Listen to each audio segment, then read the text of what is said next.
Hi, everyone. Welcome to another episode of Text Play. And today is a very special episode because today is Phantasmagoria's 30th anniversary. The game that I played back when I was 12. And now that I'm 25, we can celebrate its 30th anniversary together. So we've got Mark and his daughter Kirsten here, and Tori will join us also in a sec. And that's it for the intro. I'll just thank our Patreon members. Thank you guys for keeping us afloat. And also thank our top 10 coffee donors for the past week, which are Aaron, Zensalpsis, Renanute Nouveau, Odifuron, MDQP, Vinay, and some guy in a bikini. That's it. That's it for some guy in a bikini. That's his name. That's it for the intro. Without further ado, let's say hello to Mark, Kirsten, and Tori. Hi, everyone. Hello. Hi. Hey, y'all. Do you guys believe it's been 30 years? No. I mean, I think only Kirsten can understand me in this situation because Mark and Tori were adults back then and they're adults right now. So nothing changed. It's just been 30 years. We were kids back then. I was a teenager. Kirsten was a toddler. And now we're adults. So we feel much older than you guys. No, you don't.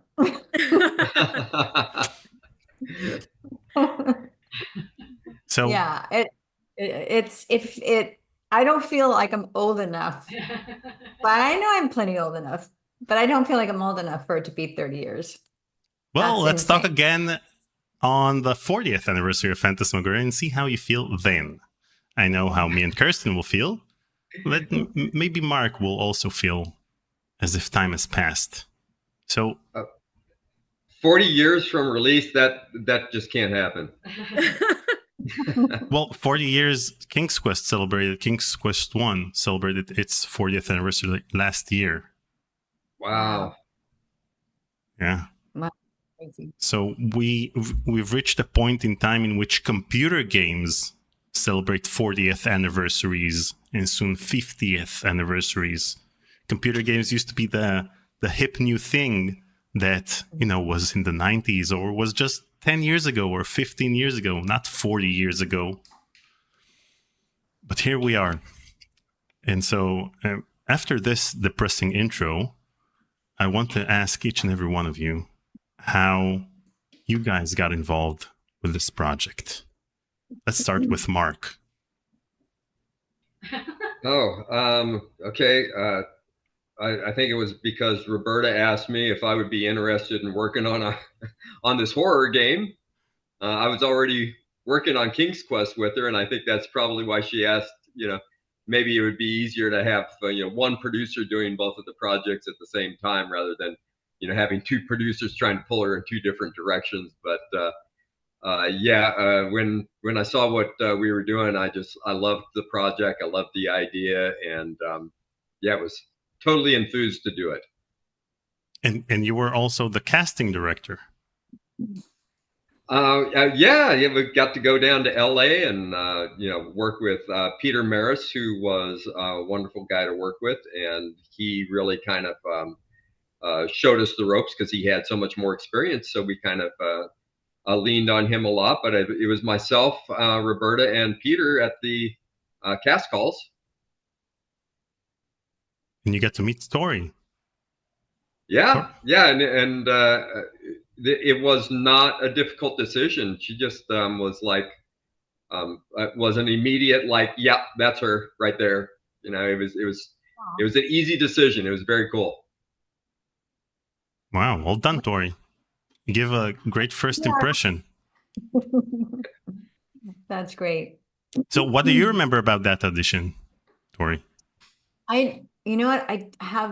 I remember that I had auditioned for Peter for something else, and I think that's why he brought me in for Phantasmagoria. But I really don't remember anything about the audition. I don't remember anything. except that I really was not clear on what it was until later, because it was so new. I didn't really know what it was, but I just remember it seemed exciting, and but I don't remember the audition itself very clearly at all. Okay. But I was excited about it. And Kirsten, how did you get the role of Girl in the Pond?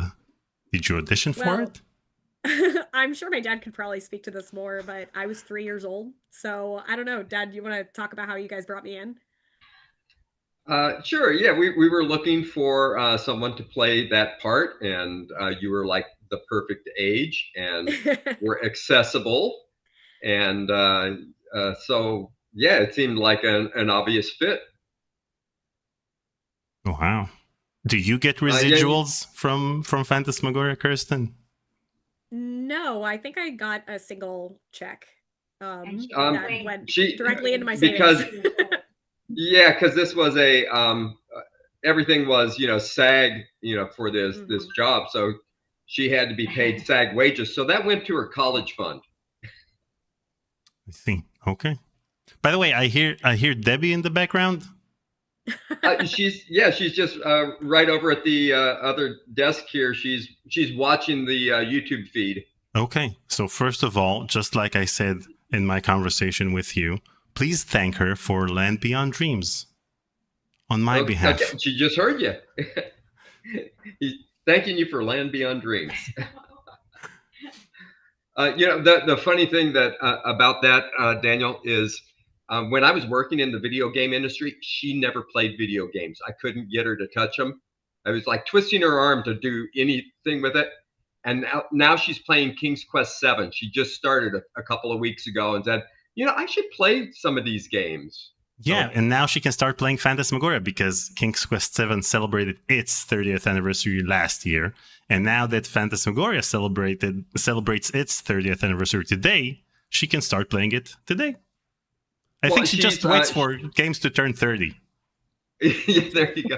And she's decided she's playing it for Halloween. So when we hit October, we'll go with the rest of the family, and everyone will get our heads sliced open on the That's right. spinny slicey machine. It's tradition. Whenever I think of Phantasmagoria, I think of good old family fun. That's the first thing that pops in my head. Okay, yeah, go ahead.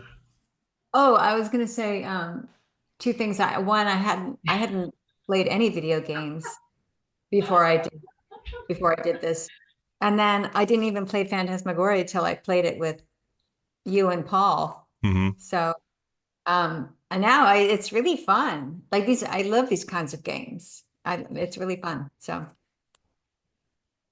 okay. The other thing I was going to say is I wish I had one of those masks of the sliced in two faces. I wonder who kept those. Do you know who kept them? I don't know. I have a couple of pieces of memorabilia. Remember Spaz the cat? Yeah. I have her collar, and right. The poker from the game was actually an old poker from my childhood, and I still have that around. So that's those are my two pieces of Phantasmagoria memorabilia. Oh wow, yeah, I don't have any memorabilia. I don't think. I'm gonna have to look. I don't think I have any. But anyway, the game had like $4.5 million budget, and Tori had to bring in her own clothes, and you had to bring your own poker. I think the dress my poker was very creepy looking, and when I heard there was a poker in the game, I was going like, oh wait, I got it, and I actually brought it in for our modelers, so they took the actual thing and then they modeled it in the SGI. It's kind of fun. Well, and I was going to say, I think the dress I wore might still be hanging up in the closet back at my parents' house. My mom can verify, but I do have a distinct memory of that dress. Yeah, I think we still have that. Yep. Didn't the game have any budget for wardrobe for anyone? well, I think all of my clothes disintegrated. from. But you brought them in from home. Yes, yes. And then there was a point where I had to get, I didn't have like a double wardrobe. Maybe I had multiple shirts, I think, but not the pants. And What then we had, I think we had 2 pair of pants. we had to try to And- match them. Point is what happened. So I went and I got something that was close enough to the first pair. And they kept fading. So Debbie was our official dyer. So I would bring them home every other week or something like that, and we had to re-dye them to. That's because right. it kept going like from black to gray, you know. I remember that. Okay, I remember them going dive now. That's so funny. Joseph Good in the times. chat asks if the collar, Spaz's collar, says Spaz. No, it just had it was just a little pink collar with a little I don't know, little Bell? belly ringy kind of thingy hanging from it. I mean, the resolution of the video was so low that it didn't matter what was written on that collar. Nobody could see it either way.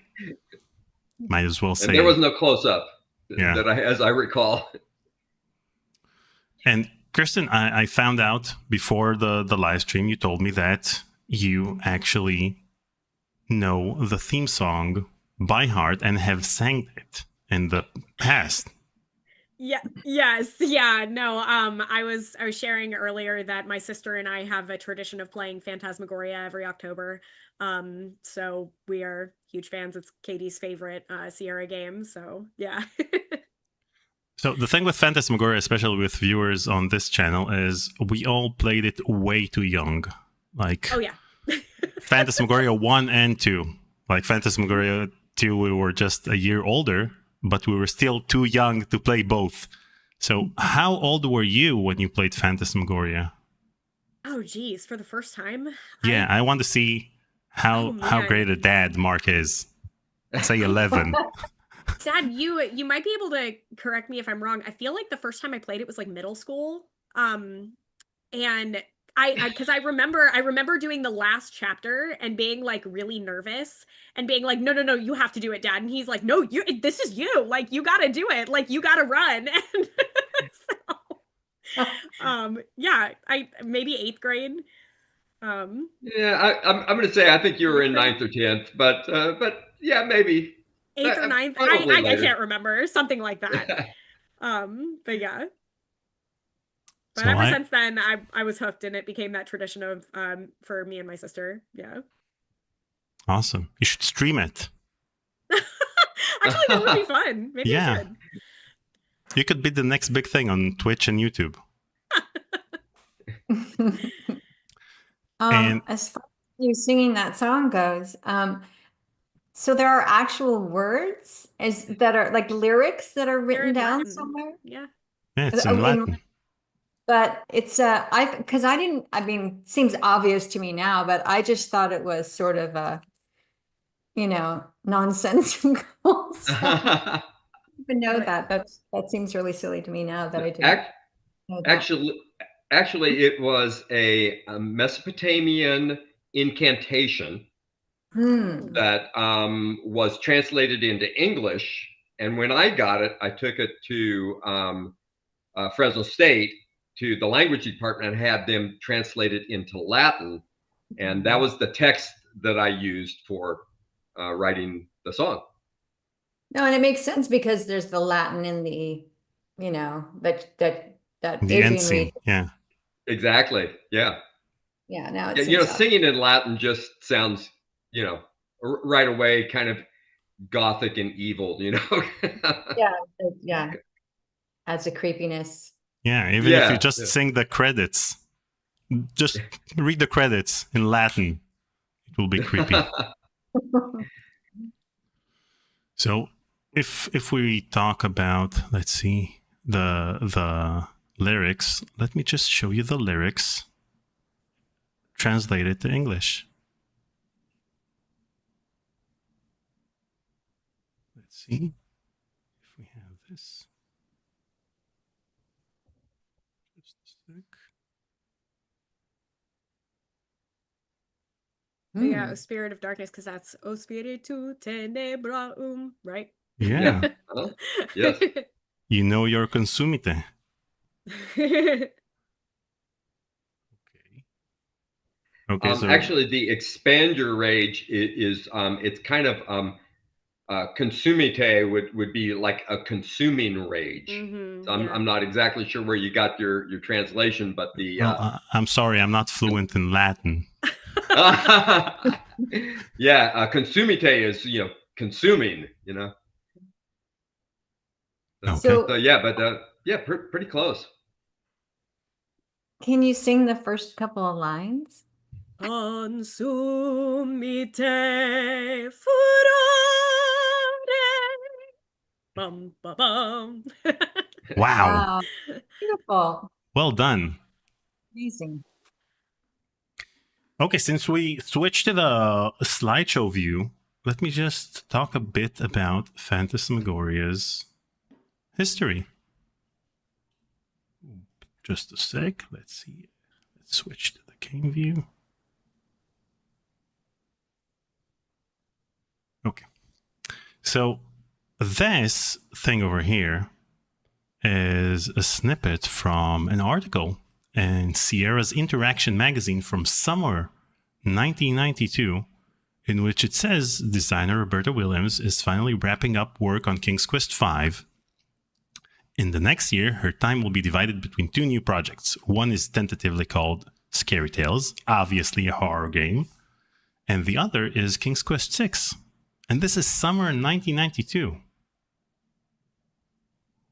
Then we have this from winter 1992, in which it says over here that, let's see, her next game is going to be a nightmare brought to life. I've read the script already, and this is deeply disturbing stuff. I don't know, doesn't sound very marketing-y to say this is deeply disturbing in the article, but sure. Beyond frightening, it's repulsive yet compelling. Again, you don't use repulsive in marketing, but sure. I found it very hard to think of Roberta in quite the same way I used to since I've read the script. One of the marketing guys said that this game coming from Roberta will be like putting a bloody chainsaw into the hands of Dr. Seuss. I'd say it's a good comparison. People will be shocked to find that Roberta even has thoughts like this. Okay, this is going to be the project to watch for in the 1993 development year. You guys were quite optimistic back then. Then we have this from fall 1993, in which it says that her new planned completion date for the shocking Phantasmagoria also don't expect to see the next King's Quest installment till as late as early 1995, when Roberta may be ready to launch King's Quest VII if she doesn't feel she's rushing it. So that's interesting because in this article it says that Phantasmagoria will come out in 1994 and King's Quest VII will come out in 1995. And it ended up being the other way around. Like you rushed King's Quest VII to release it in 1994, and Phantasmagoria came out in 1995. Then we have this article from PC Magazine, September 1994, in which it says the release date is December 1994. And it also says, here in the article, also in the corner, tucked away behind the massive lights and sound equipment, sits our heroine, Adrian, played by Victoria Morsell. She's poring over a massive script and looking a little confused. Then we have this from spring 1995, in which it said coming June 1995. You guys had like 7 different deadlines and you missed all of them. Oh. And now we come to August 24th, 1995. The top movie at the box office is Apollo 13. The top song on the Billboard chart is Kiss from a Rose by Seal. And Windows 95 hits the stores. Windows 95 also celebrates its 30th anniversary today. Wow. It's like you guys said, okay, people will be in stores, either way, so they might as well get Windows 95 and Phantasmagoria. Well, they came in for Phantasmagoria and got Windows Yeah. 95 as And got an operating system. side thought. And then we come to Phantasmagoria. And I have a sealed copy over here. I still have the sealed copy.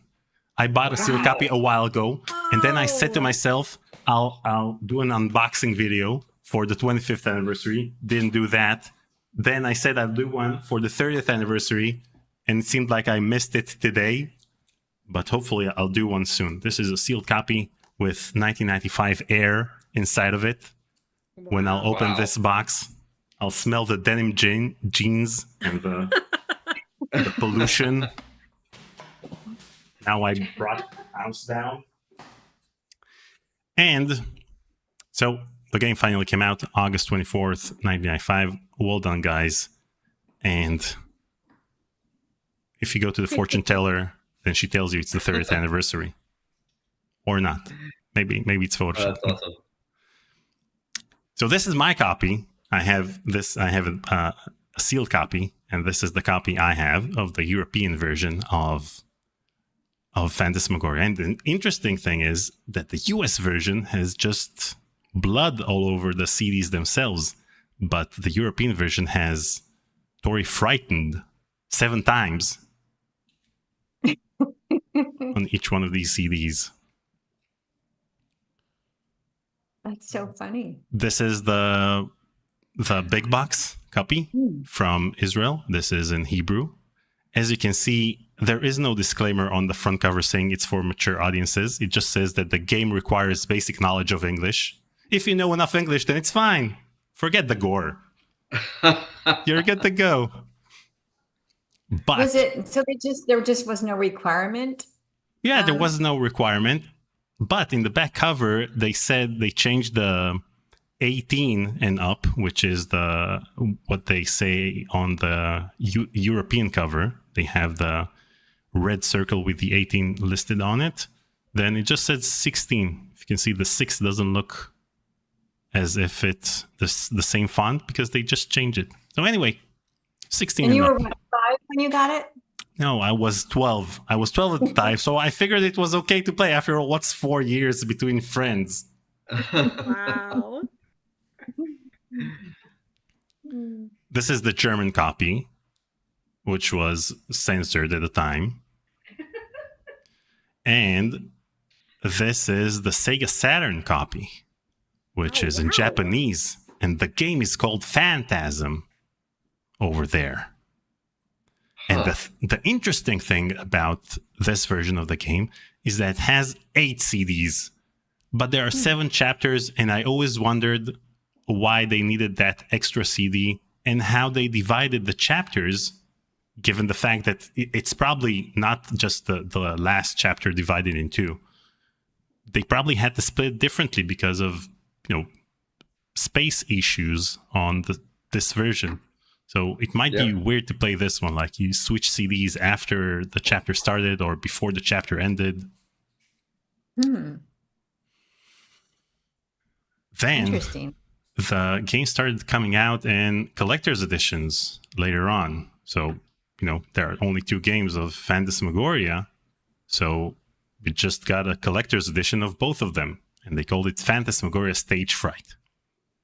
Now, the thing I like about this collector's edition is, first of all, they censored the Phantasmagoria 2 cover art by placing a skull over it, so you don't see Paul ripping open his body. So they just place a skull over it. But the blood over here, that's fine. But the fire from hell has to be censored. And the other thing I really like about this collector's edition is the review quotes. I mean, you have Phantasmagoria that says a sinister game in the style of Edgar Allan Poe, Alfred Hitchcock, and Stephen King from PC Gamer, which is a well-known, computer game magazine from the 90s. While the quote about Phantasmagoria 2 is sexiest computer game by PC Games, which is probably a free weekly paper or something. And it doesn't even say much. Sexiest computer game ever. What's the full? Never mind. They should have left it without any review quotes. There's the French version of that collector's edition. And this one is even weirder because it uses a different font that's not used in any of the games, not in the first and not in the second one. And then we have the back cover, and it seems like they really like the first one because you have, the first one and it talks about the first one, and you have screenshots from the first one. Then it talks about the second one, but you have a screenshot from the first one, like right here on the right side. Tori, you took up more screenshots than Paul. No, I can't wait to tell Paul. So this was the article and Interaction magazine from the holiday 1995 issue. And this thing over here validated the fact that today is actually the game's 30th anniversary, because the big problem with games from the 90s is the fact that you don't really know their release date, because there was the date they started shipping the game to stores. There was the day in which they started selling them. So, for example, just a while ago, for years we celebrated the anniversary of Full Throttle on April 30th. But this year, someone actually had to look it up, and they found out that it was actually May 19th. But anyway, in this chart, we can see that for the week ending August 31, 1995, Phantasmagoria is number 1, and it's its first week in the chart. So that's it. August 24th. Nice. Yay. Then we have this article about Tori's jeans, where it That's says awesome. she was about to go to her dressing room to change into her costume when the producer of the film, It's a Game, told her not to. He liked her street clothes better than the costume they originally had planned. Are you the producer? Are you said producer, Mark? That must not have been me. Okay. That maybe that was Peter that they're talking about. Okay. It was probably Peter. That sounds like it was Peter. Now I have some trivia for Tori. Tori, Yes. when you tie the knot on your sneakers, do you do a double knot or just a regular knot? Sometimes I do a straight bow, Mhm. Mhm. so that if you put it the right way, it doesn't come undone. Like if you do it, you know what I mean by a straight Yep. bow? Sometimes I would do a double knot. Okay. What'd you do in the game? I did both, I think. I'm not consistent. I do sometimes. Okay, so in the game, you see Oh, let's see what I'm doing. Let's see what I'm doing. one knot, Another one. double knot. That's it. That's the big mystery of Phantasmagoria. That is, I don't know, that's funny. And you're frustrated because you could have done one knot, but then you did the double, and that's it. The shot's ruined. If I had done it the right way, I would only need one and it would stay. And I wouldn't have the anxiety of it coming untied. But Now, I noticed that little sequence ended with the traditional hair flip, which we had Yeah. to do. and you, Everything always ends with the hair flip. Yep. I'd forgotten about that. all the fidgets. Now, in the official player's guide, Lorelei Shannon, who's the creator of Phantasmagoria 2, interviewed you, Tori, about the game. And she asked you if you ever worked with animals. What did you answer? What did I answer? Yeah. Well, if I ever worked like acting with animals. In general, did you, I don't know, at the office with animals? Oh, I did. Well, I worked for the Humane Society when I was a teenager. Mm-hmm. I don't know that though. And I had a lot of animals. So Lorelai asked you, had you worked with animals before? And you said, I had never worked with animals before, but I have 3 cats at home. The movie cats, again, it's a game, were great. There were actually 2 of them playing the same cat. Spaz. One was better at jumping and leaping around, which we know from the clip we have of you and Paul getting frightened by Spaz jumping in the barn. And the other one was really mellow. And she asks you, did you work with rats much?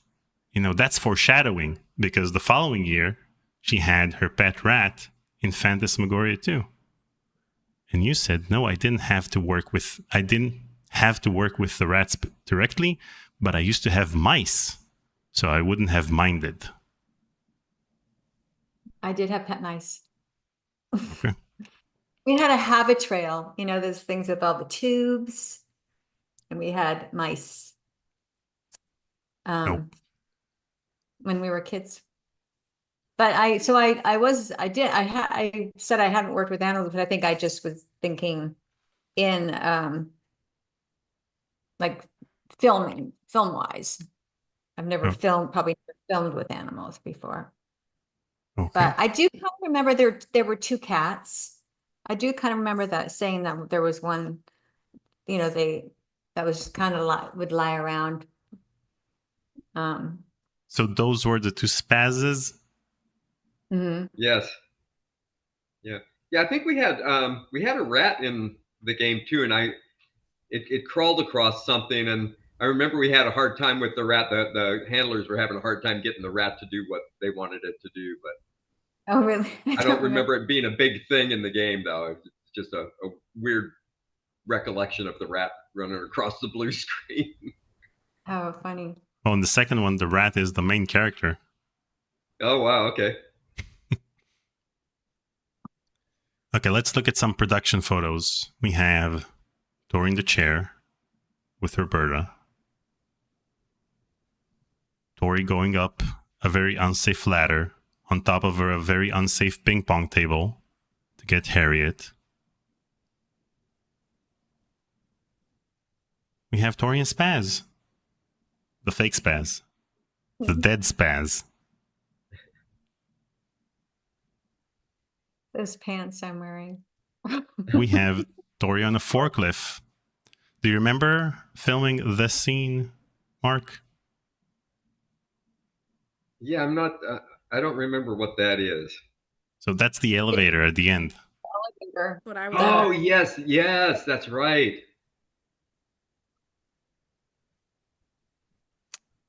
That's you and Peter. That's you doing some voiceover work I remember that. with a can of Coke. Mm-hmm. Have Roberta cleaning the set, even though it's blue screen. They can just place a cleaner set on top of the... Well, the problem was if the blue wasn't consistent, then you would get weird imaging reflections because it wouldn't all key out. So it was real important to keep footprints and things like that off of the blue. Mm-hmm. This is the set itself, the behind the scenes of the set. And I noticed there's a crate over there with several orange thingies. Are these the spare sweaters? Over there on the left. Oh, I see that. That might be the sweaters. That's Peter right there. And over sitting in the chair with the blonde hair is Cindy, the makeup artist.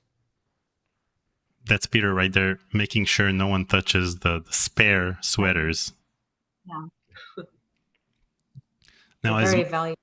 Yeah, as Mark mentioned, since you used your own clothes, you didn't have any spare sweaters or pants, so you had to make sure that you don't mess them up. So that's why you had to wear protective gear over your orange sweater to make sure that it doesn't get damaged between shots. That is the worst.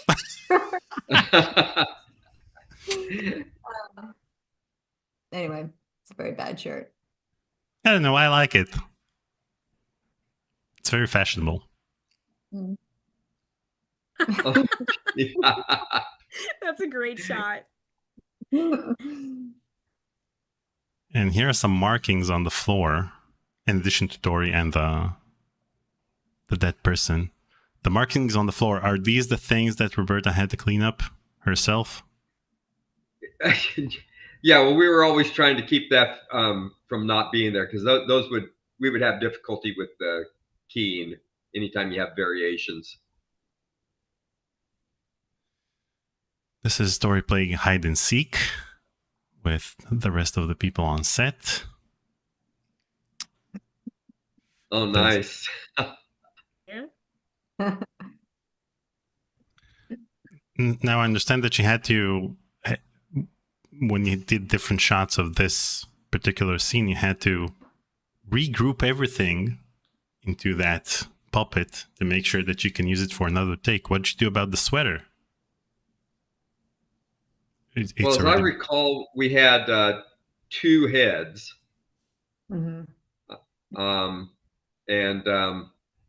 Yeah, the first one came apart not so well. So it was once you did the shot, it was kind of like you really couldn't use it again. It was really hard to put it back together. There were just 2 takes?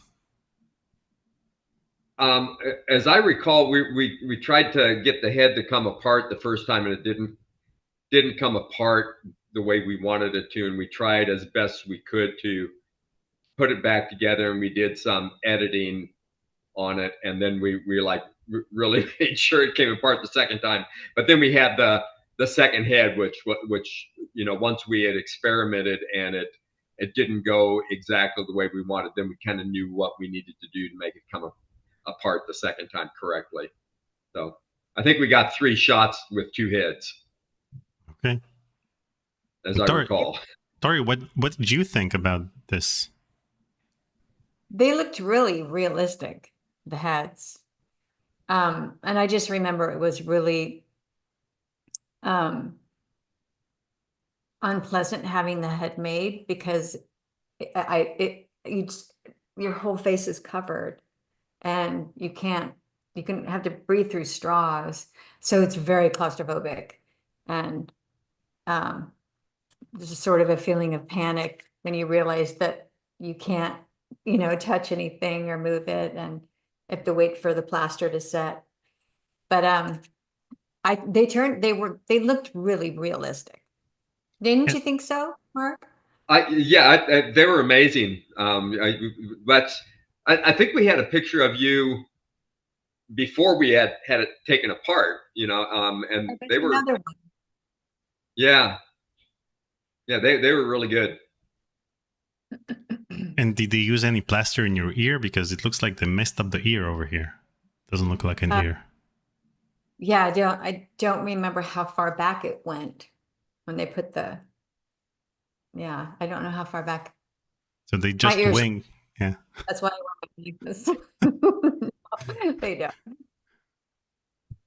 And these are some bloopers with Tori, Vjoy, and Cyrus over here. This is Tori reading some Latin, reading the lyrics to the theme song. Now, there's a lot to unpack in this photo. First of all, I have to applaud Tori's posture, because we always make fun of Paul's posture in Phantasmagoria 2. And over here, she stands straight back, looking straight at whatever it is over there. One other thing we have in this photo is you, Mark, rocking that mullet on the ladder. And Roberta and Ken's son is over there on the right side. He looks exactly like Roberta. Oh, yeah. It's like Roberta Jr. And we have Vjoy Lee with the vacuum cleaner. And that was your idea, Mark, right? Yeah, we were trying to get the goo to come out. That's right. And how'd you get that working? As I recall, we had the vacuum, where you can reverse it, and so we used it to push the kind of get the goo to come spraying out of the mouth of the dummy there. Maybe Tori should have worn her protective gear because you don't want to mess the sweater in this shot. Right. And here we have another shot of Mark and a better view of the mullet. Hey, that's coming back around. It is. Mm-hmm. I'm seeing some of my ex-students styling those. So are the style. To of which I always Vader's tell hands. them, you're going to regret that in 10 years. Maybe when we celebrate the 40th anniversary of Phantasmagoria, we'll all have mullets. Perfect. Yeah, there you go. Maybe Tori will do a mullet. I'll do one. Oh, man. This is the pipe, Yeah. and that doesn't look secure at all. The pipe isn't secure on any of the sides. Like, it just sits there. Looks like there's a little blue tape on holding it. That Yeah, looks it was sturdy. held on with painter's tape. Perfect. And Peter just walks away because if anything happens, then it's not on his watch. Not my fault. And this is the freaky bed with the hands. Mm-hmm. Yeah, who was under that bed? Do you remember? There were like 3 people Were under you the one bed. of those? I think it was Craig. I'm one of them. Yeah. Were there 3? I don't know who the other 2 people were. Yeah. I think Craig Denny Nice. was one of them. Maybe Kirsten was there. Not me, but my sister and I, whenever we play, we're like, oh, that's Dad's hands.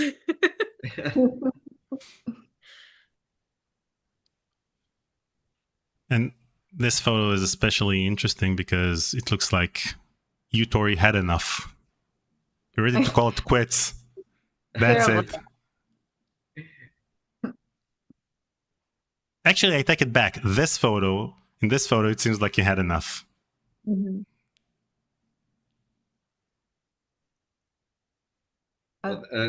You're kneeling down there. That must be that final incantation shot. Mm-hmm. Mhm. Yeah.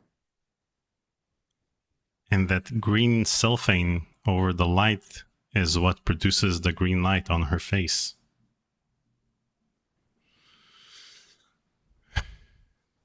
This is Tori. Hey, the sweater is already bloody before the scene has happened.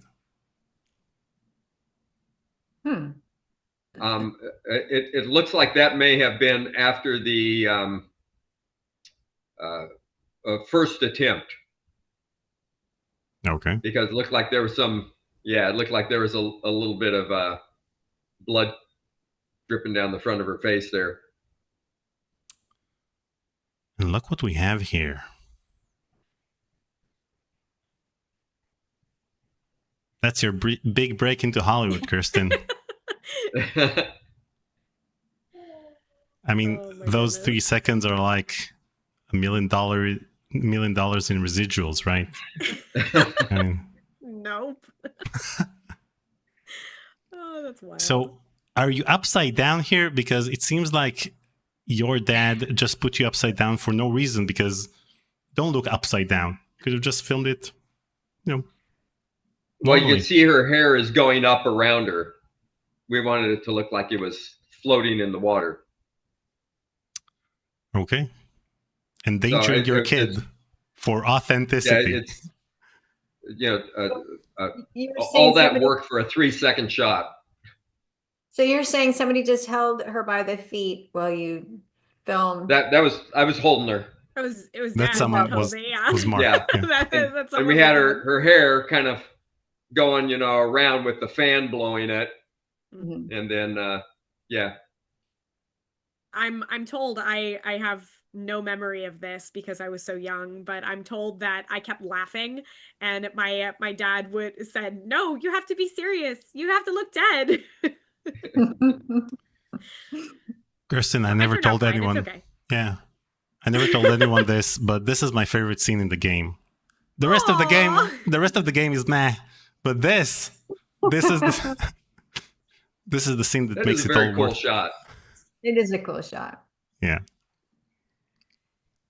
I want an extended version of this scene if we ever remaster the game. Like 6 hours of this. Just put it on loop. Okay, so this is the chapter 1 video, and it says Sunday, October 16th.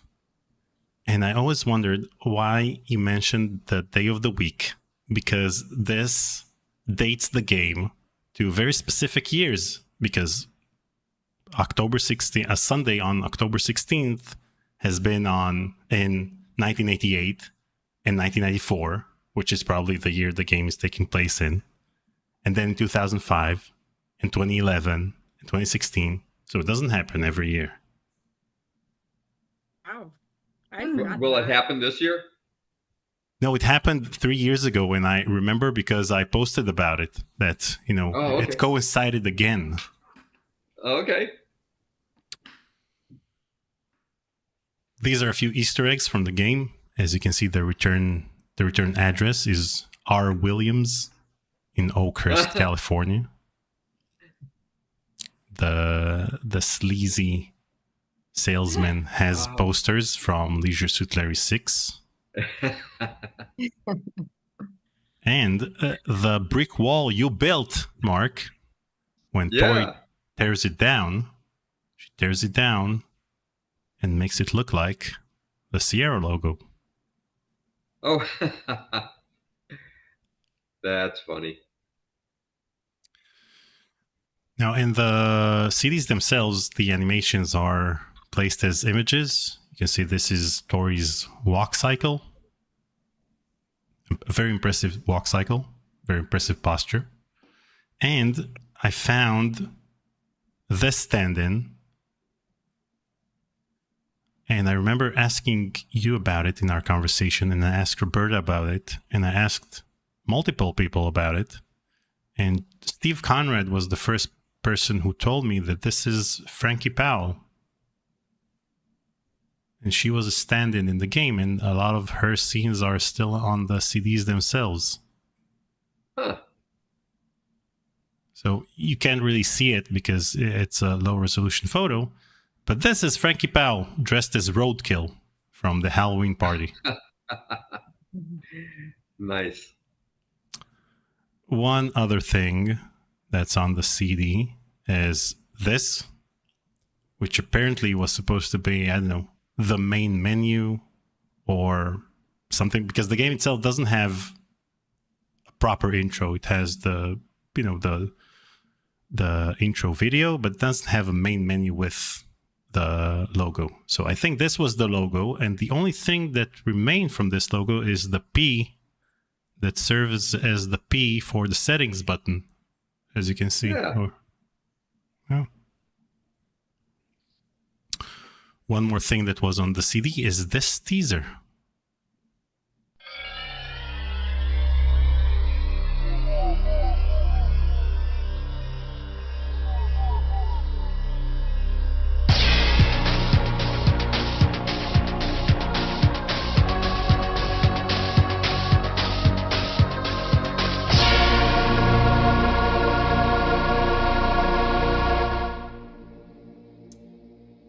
First of all, you guys knew that Phantasmagoria 2 was coming out next year while you were working on Phantasmagoria. But I remember the first thing I thought when I saw this teaser was, wouldn't it be cool, like if in 25 years I ran a YouTube channel with the lead actor from this upcoming game?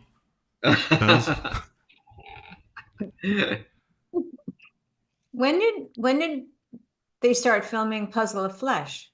So they started filming Puzzle of Flesh in February 1996. But at this point, when Phantasmagoria 1 came out in August 1995, they probably already knew the name of the game. So, the teaser doesn't say much. It's a puzzle. So they just place a puzzle piece.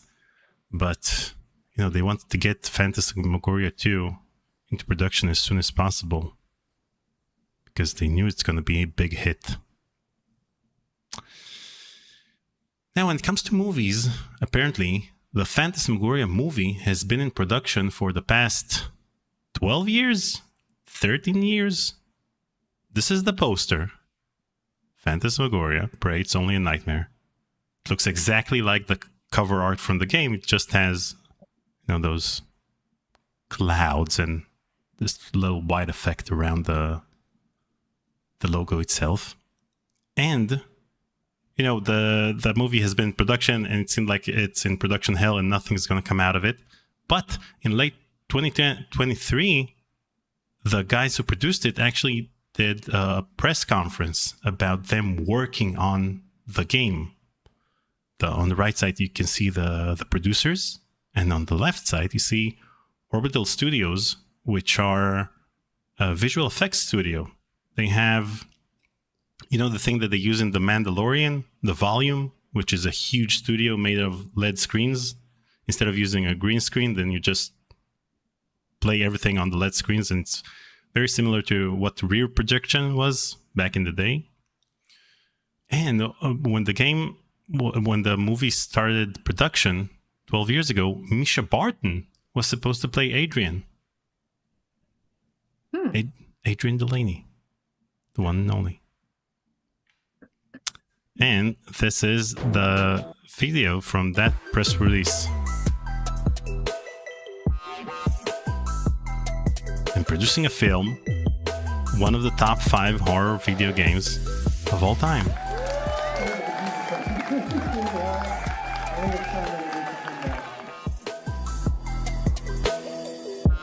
Where's the movie, guys? It's been 2 years.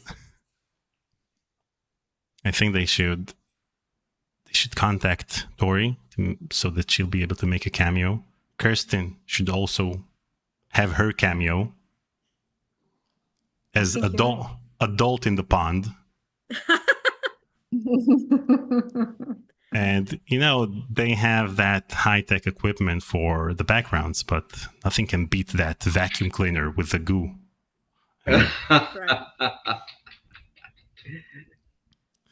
Well, I'm surprised that they haven't done a movie yet. I think it makes a lot of sense. Right? Yeah, I did get contacted by them maybe 10, 12 years ago, and I knew that they were going to do something, that somebody was doing a movie, and they had asked me about could they use my music, and so I gave them permission to do that. And I never heard anything. It's like it disappeared. Wow, I never knew that. That's awesome. Yeah, that's fantastic. Well, maybe it's just these things take forever. Yeah. I look forward to seeing it, and maybe at the 40th anniversary. Yeah. And now we've come full circle. I think it would work better as a TV show because you need to connect to the characters on an emotional level instead of having like an hour and a half or 2 hour movie in which Don goes crazy like halfway through the movie. You need to... Yeah, that's a good idea. Yeah. Have it on Netflix. People will binge watch Phantasmagoria and then they'll want to play the original game. And that's it. The residuals will come in to someone because you guys aren't getting any. I've never gotten a single residual, but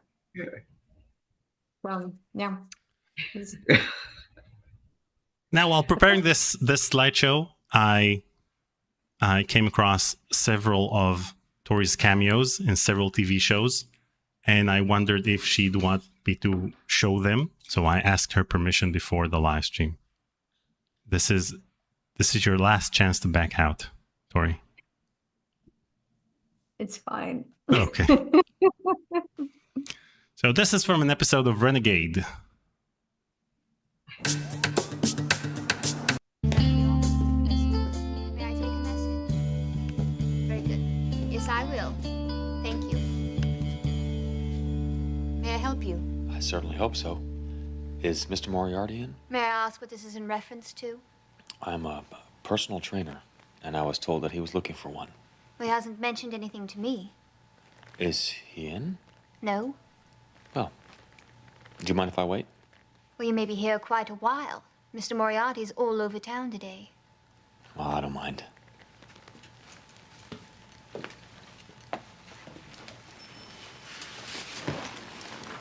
Baskerville and Holmes. What do they do? Baskerville and Holmes is an international corporation specializing in hedge management and interest rate swaps. I'm sorry I asked. Well done, Tori. Well, so the character is just putting on an accent in this, and then she's kind of yeah, so she does a whole different, her personality completely changes. Yeah, So that was a fun part. That was a fun part to play. And I don't know if you guys noticed, but Joseph in the chat wrote that those jacket sounds, if you listen closely, you can only hear his jacket moving. May I help you? Do you mind if I wait? See? Well, you may be here quite a When while. he's talking. Mr. Moriarty's all over town today. Well, I don't. Now,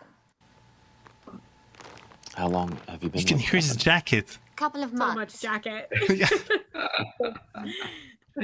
The shoulder pads are talking. No, the hairdos really. Oh. This was And this is from the New Adventures of Robin Hood. And you have an orange sweater Perfect. or an orange outfit. Tor says you still don't approve of what I do. Is that right? Percy, please. Sorry. Oh, it is good to see you, Robin. It's good to see you too, Percy. What we have to eat, dear? Stew. Stew! It is, my love. I don't know how you put up with him this long. He's not a bad man. Well, I never said he was a bad man. We have to survive, Robin. I mean, we tried honest work, but it broke his spirit to see me washing floors or digging up potatoes in the field. So I live with it, because his spirit means everything to me. Fair enough. Robin, what we have to drink? I'm buying. Well done, Tori. well, thank you. Oh my God, look how young I am. You look the same now. Oh, thank you. Yeah, that was a fun job, though. That was really fun. That one was shot in Lithuania. So I got to travel and it was fun. Really? Why? Because it was cheaper there? Yeah, I think so. And it was my first time out of the US, so it was super exciting for me. Wow. Maybe Is you this guys where should- we get to see you ride a horse? Yeah, this is no, it was this one. Yeah. Wait, you get to ride a horse? Wait. Oh, I think it's just a little bit I can't remember where it is. Let's watch the entire Is he thing. here now? It's just an hour. Yes. I could. Wait. So at the end? Oh, Maybe they Very good, cut it Brett. out. But I think it's That means a lot, Robin. Thank you, Robin. no, you Thank just me. appeared without a horse. He's standing right here. Okay. Can't believe they cut it out. no, maybe it's in the middle somewhere, but it's a very short scene. It's just like Okay. Next time when we celebrate this episode's 30th anniversary, then we'll watch the whole thing and find that horse scene. Okay. Are you guys ready to play the game? sure. Yeah.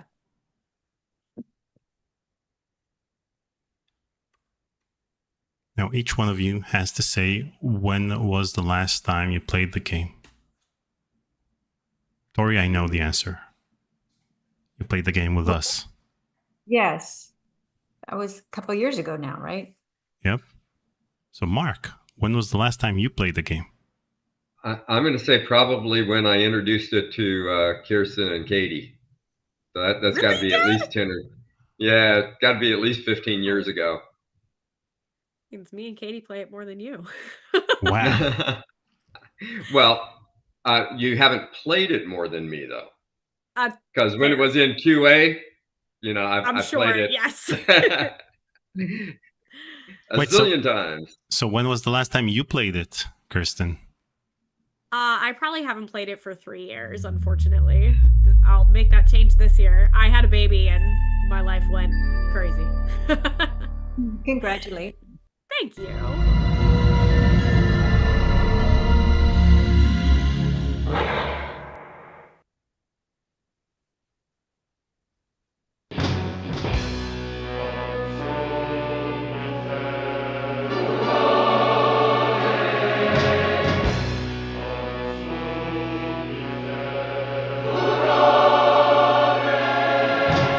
You know, this was my ringtone for a while. Nice. Let me turn down the volume. So this was my ringtone back in the days of ringtones.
Adrian. Oh, God.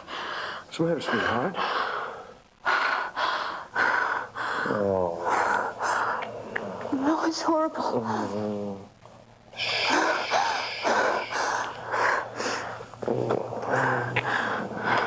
It's just a bad dream. You don't ever have to be afraid of anything. Let's play the game.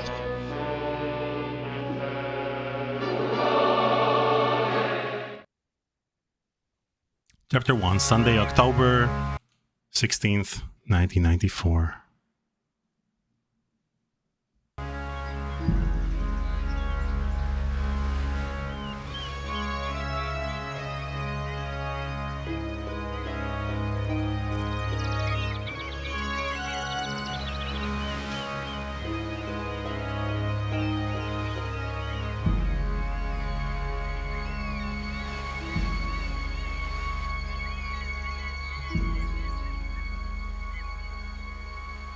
Morning, honey. Good morning, sweetheart. How about some coffee? Yeah, big one. Somebody kept me up last night. Well, I'm sorry. I had a nightmare. You didn't seem to mind so much last night. Oh, no. Was probably just spending the night in a new house is all. Yeah, I know. I have to admit, this place is kind of strange. Yeah, it's different. You know, I bet the guy that built this place must have been really bizarre. Well, hi, Spaz. Which of the How you spazzes doing? was this? Hey, The mellow one or the jumpy one? What are you gonna do today, sweetheart? I don't I remember. don't know. I'm almost finished Probably the unpacking. mellow one. Thought maybe I'd do a little Probably the mellow one. exploring. Mhm. And why did you let Don smoke in the, apart from the fact that it's not a healthy habit, the fact that, smoke over blue screen always causes artifacts. Wait, what did you say? Smoke over blue screen? Yeah, smoke over blue screen. Yeah, I really do not like cigarette smoke. Okay.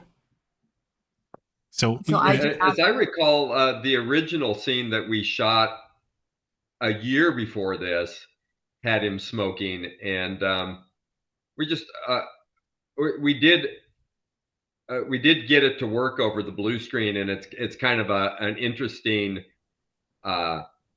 atmospheric effect, seeing the smoke kind of blending with those 3D backgrounds. It's kind of cool. wait, what do you mean a year before this? Was this part of the reshoots? No, the original that was shot way before we even cast it and before we even started working with all the SGI stuff. There were some scenes. In fact, it was this scene right here that was shot was one of the very first things that we saw from it, and that must have been in, like, I'm going to say 1992 or 93. Oh, wow. And who played Don? No idea. Who played Adrian? Yeah, so this was before I got on the project, and before it even was really in development, other than just an idea. So this goes back to like that very first teaser that you read from the magazine, probably way back then. I can go on all day. Who played Spaz? Played the I don't know. I'm spazzing out here. How about you? Did you see that bathroom yet on the second floor? Yeah. I like that. I think I'm gonna turn it into a photo lab for myself. Keep me busy for a week or so. That's a good idea. What's in that box? Well, I don't know. I haven't gone through it yet. Let's see.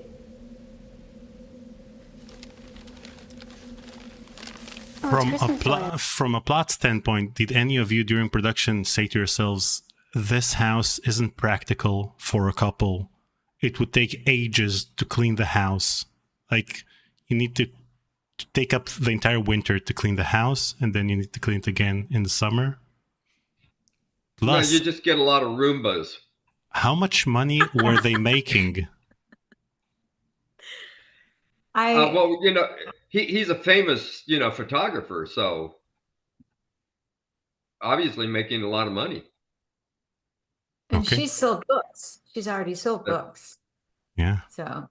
Yeah, gee, that sounds familiar. So they have money. She's a writer. Yeah. She sold books. That's stuck for you. Not yet. Yeah.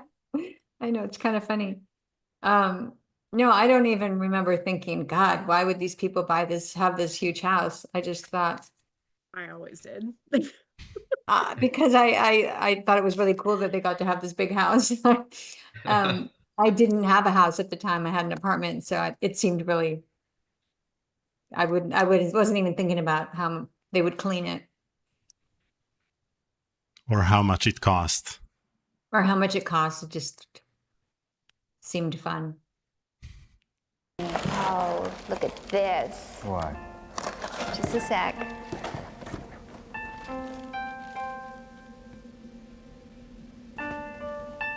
You remember this? Yeah. Yeah, I gave you this for Halloween. You rat? You know it was Christmas Eve. It was the night you proposed to me. Are you sure I proposed to you? Yes. Of course I remember. Of course I do. You're forgiven. I better get to work. I got a lot to do. I'm gonna keep this little fella with me, though, so I'll always remember that fateful night. Well, don't work too hard. See you later. Love the Take This Stand theme there. The what theme? It's the credit theme. The gotta take a stand for my life tonight. That's used in that scene. Yeah. Okay. Who wants to take control? Kirsten, do you want to play? I'll wait my turn. Okay. Mark, if you want to play the game, let me know. You're doing great. Thank you. Okay, so... But you're giving everything away for Debbie because she's never played this. Yeah, okay, spoilers, Mom. so I won't spoil anything. I'll play as if I'm a first-time player. Let's walk around the house. Check the fridge. Look at that. Look at all this pixely food. Mm. It was just What were you eating? What were you pretend eating, Tori? grapes.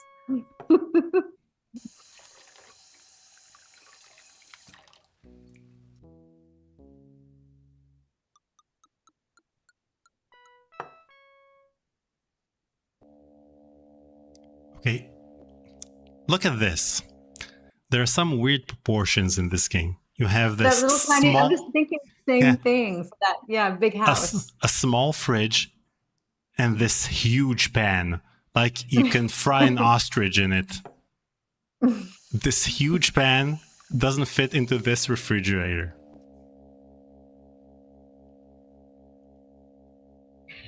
Yeah, it's pretty funny. Sorry I'm spoiling the game, Debbie.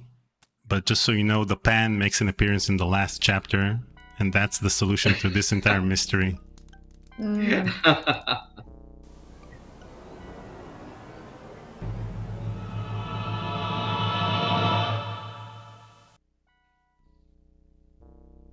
Just think of cleaning this floor, washing the floor. You can't use a Roomba because you'd run out of battery like halfway or just in this corner. That's it, you're done. Get like 5 Dyson vacuum cleaners.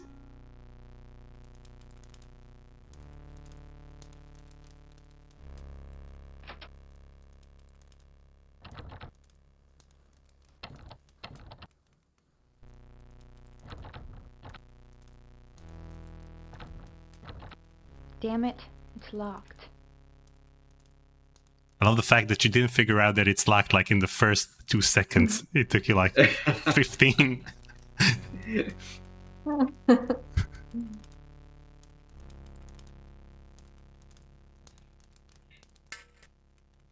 the hell was that? Ooh, we might get the fortune cookie that says that it's the 30th anniversary. All right, a token. I'll try it out.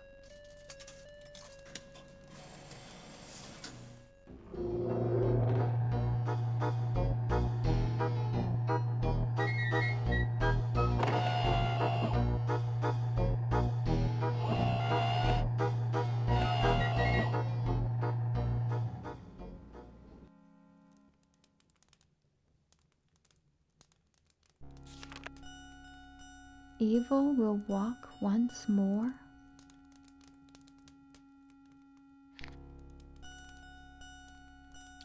Mark, you're credited on the Foley for this game. So you recorded this page flip and page wrinkling sound effects? I'm sure I did some of them. They're the best part of the game. There you go. Not to take away from the best part that includes you, Kirsten. Oh, that still stands. or the best part with Spaz. Yeah, or the best part with Spaz. This game is filled with best parts. Mm-hmm.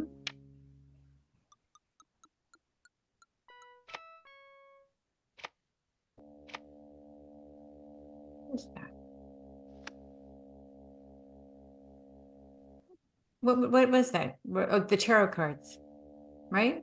So this was movie magic right there.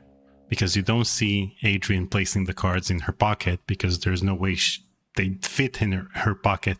You see them placing it on her side. A deck of tarot cards. No, I wanted to interview the person who did the voice for the Hintkeeper, but he just has that one credit on IMDb and then he disappeared. Like he did the role of his life. That's it. Wow. Actually, he was an acquaintance of mine in Fresno. He owned a kind of a esoteric audio shop that with turntables and old tube amps and stuff like that. And he's got this amazing voice. And I was like, dude, you would be like the perfect voice for this. And he was like, okay. That's awesome. I never knew that. Yeah, that's the best origin story I heard. Okay. Yeah, Greg Belimjian, right? Wow.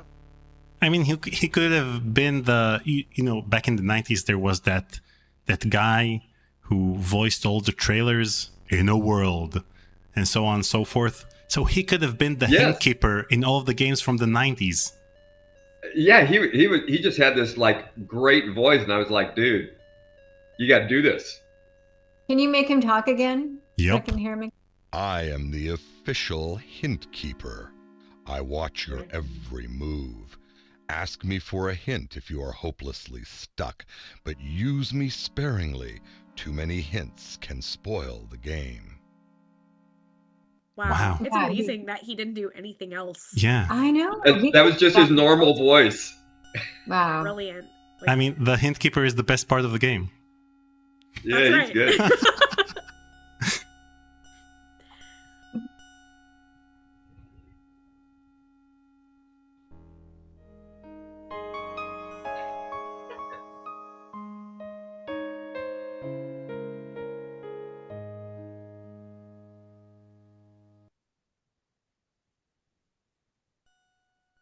You did a great job reflecting in front of a blue screen, Tori. I mean, you're probably staring at nothing. Thank you, Daniel. You're the best part of the game. I was staring at nothing. Sometimes we could see what we were looking at on the screen. Yeah, but then you have to look at the screen. Right. That wouldn't work.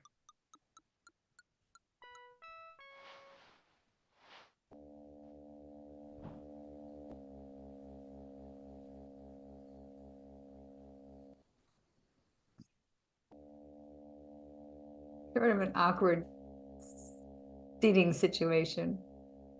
I'm sure you were looking at the unsafe environment you were in inside the blue screen studio, like pipes running over your head.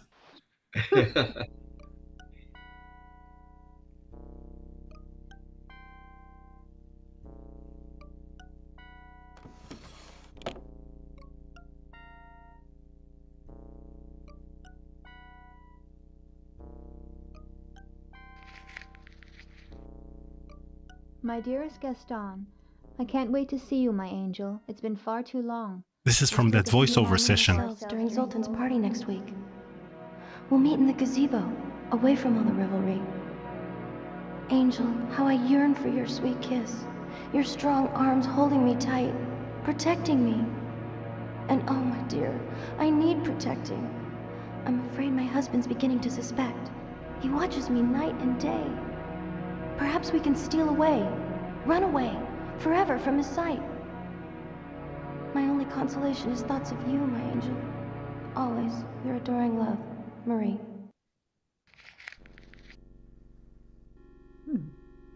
She took her time reading the letter, and then your adoring love, Marie, bye.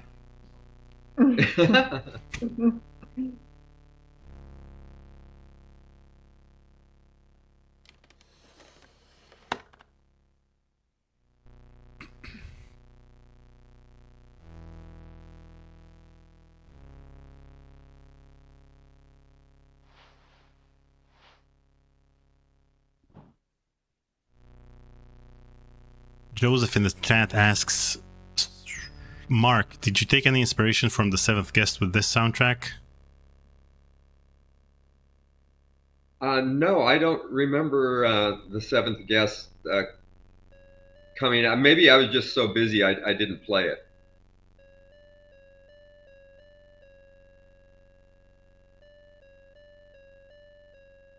I remember you telling me that people at LucasArts stole some of the instruments you were using in your MIDI compositions.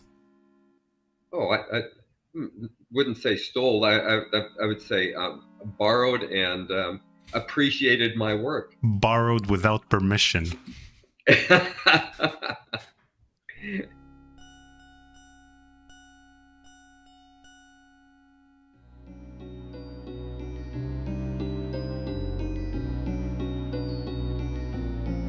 So you may know this guy from hits like, Fast and the Furious and Phantasmagoria. Wait, was he in Fast and Furious? Yeah. Was he? Yeah. Yeah. Wild. One of them, one of the 10 One movies. of the, 24. Yeah.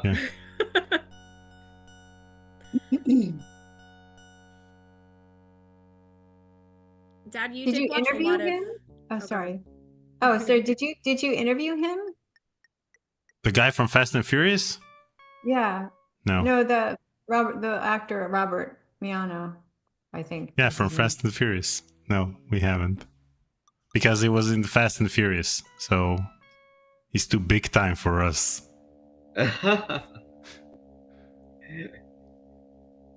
was going to ask, Dad, you watched a lot of horror movies when you were working on this, though, right? Yeah, we did, sure. Mm-hmm. Newer movies or, older Hitchcock movies? Well, definitely the Hitchcock movies, but Hellraiser was kind of a big inspiration. Certainly from an art standpoint, Geiger was a big inspiration for some of the kind of just the art style and stuff. Wow. So the review was correct. This is a mixture of Edgar Allan Poe and Stephen King and Hitchcock. Well, There you go. Well, Phantasmagoria 2 is the sexiest game ever. Or no, not ever. Sexiest game. Sexiest game. Yeah. Oh, here comes the hands, huh? This quilt is it's it's pretty funny.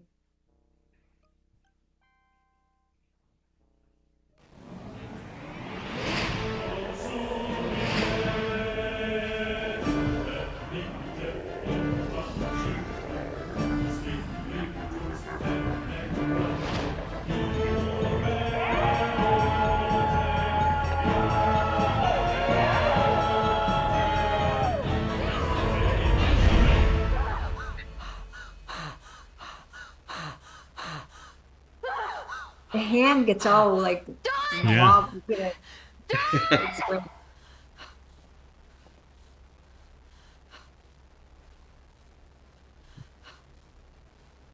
Honey, you okay? Oh, God. The bed. What? The bed grabbed me. The bed grabbed you? Yes. Oh, here, calm down. Calm down. Wait here, all right? Just wait Down, you silly woman. Just calm down. Every time. Like, seriously, dude? It's okay. Look, see? Nothing wrong. Phantasmagoria gaslighting. Goodness. This old drafty house has your imagination going, doesn't it? Oh, sweetheart. I've got to get back to work. Are you going to be okay? Yes. You sure? Yes. Okay. Just calm down. Okay. I mean, you say no, don't, as if you don't want anything happening to him. But we want something happening to him. So you should say, go ahead. See if the bed grabs you. By all means. Please do.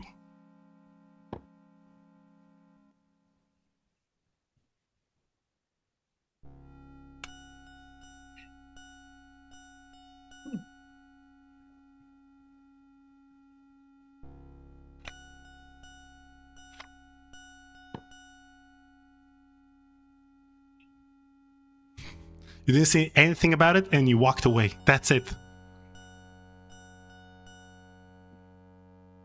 It's a mystery. I don't remember what we even do with that. The ring. That's Carno's ring, as I recall, but Mhm. yeah, I don't know that it does anything. Yeah. So, Mark, did you keep any of the VHS tapes?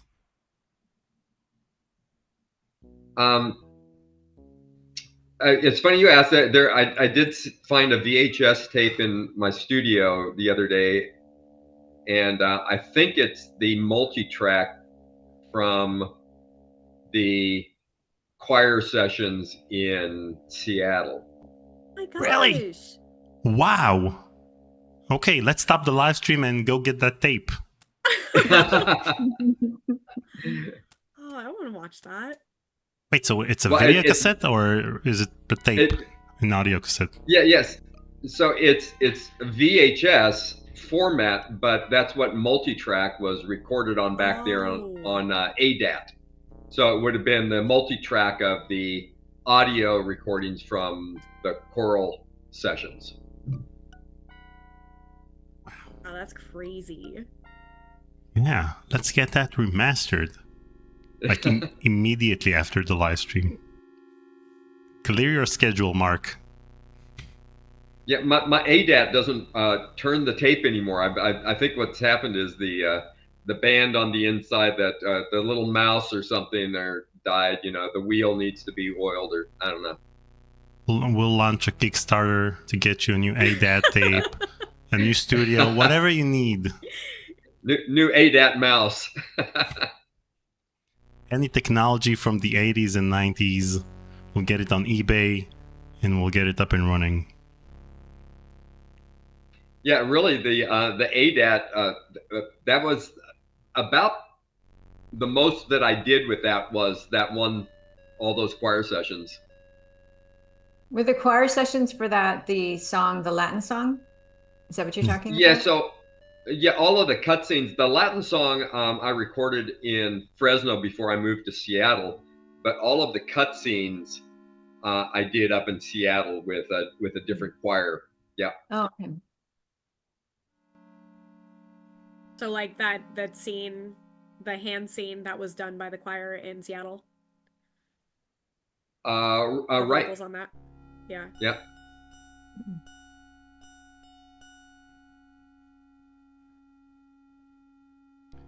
The thing I loved about this game is that unlike later FMV games, which didn't have many scenes that were just for, immersing you in the game.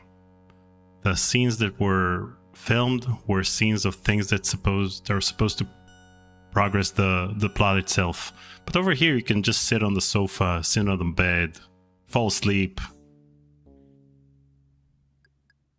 That's because there was lots of... No, go ahead. Lots of things you could do that kind of you didn't need to, and it didn't do anything other than there was a lot of interactivity. Yeah. And the fact that there were different solutions for several puzzles. I think it's smart that, not everything that you click on is relevant to the plot. Yeah, I was just going to say that. Yeah, because then you just don't know. So you have to just check everything out, and that makes it more fun. And that's why the 7 CDs. Exactly. Yeah, because one of the main complaints about the game was the fact that the game was too short, because they said, okay, it's 7 CDs, why isn't it longer? Because if you go and do the things that get you to the end of the game, you don't have to do that many things. That's why you can speedrun the game in 5 minutes. But if you go and explore the mansion, then you've got like 40 hours of gameplay. Oh yeah, there's a great little chair to sit in. Ow!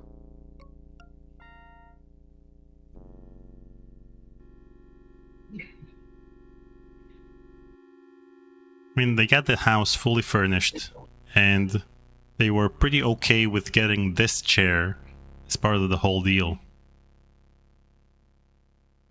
Fine to me. Yeah, you never know when you need to have a chair with a big funnel.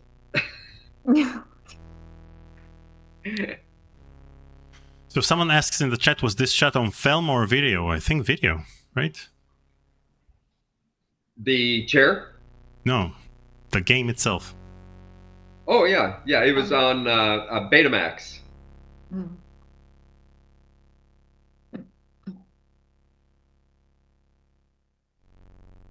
And just the fact that, you know, the little teddy bear is still there. It's creepy. When you move into a new house and there's like still things like a teddy bear and a creepy chair. Yep. It's one of those as-is situations. Yeah.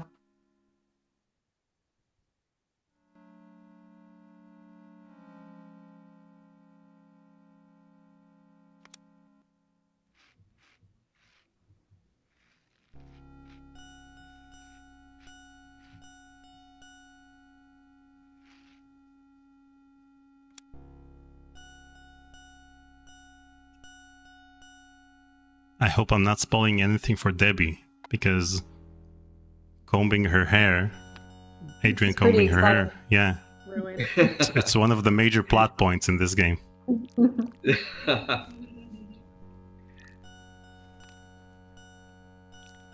Wait, was this actual cream? I don't remember this rubbing cream on my hands, but I guess I did.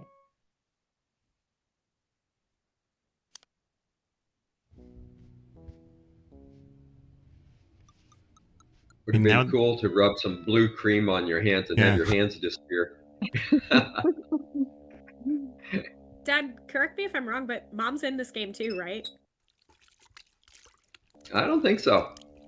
She's not the. I don't think the she voice did of- anything on this one. She didn't sing all the pretty little horses in the baby's room. Wasn't that? No, Mom? I don't think so. Oh, I could have sworn. I don't know. Maybe. Well, isn't Debbie there? Ask her. Mom, didn't you sing something? She's for going us? like, I don't recall that.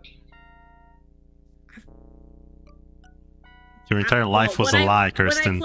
When I play it again this year, I will discover if I'm correct or not. Uh-huh. Yeah.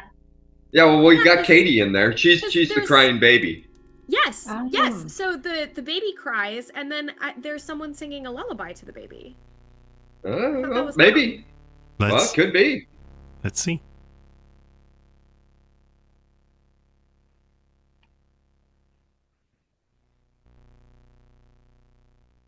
I don't remember doing it, but then I had a newborn. Well, it's settled then. If Debbie says she doesn't remember it, never happened. God, what is this? It's a blue screen. It's a blue screen, Tori.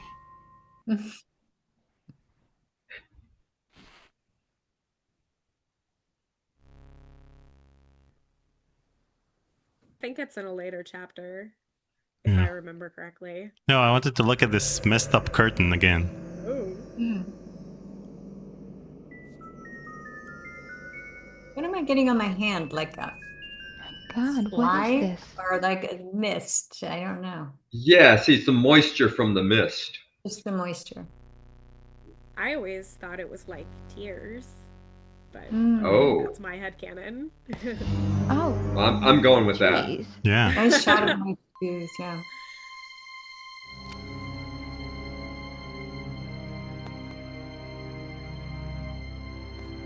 Just like new.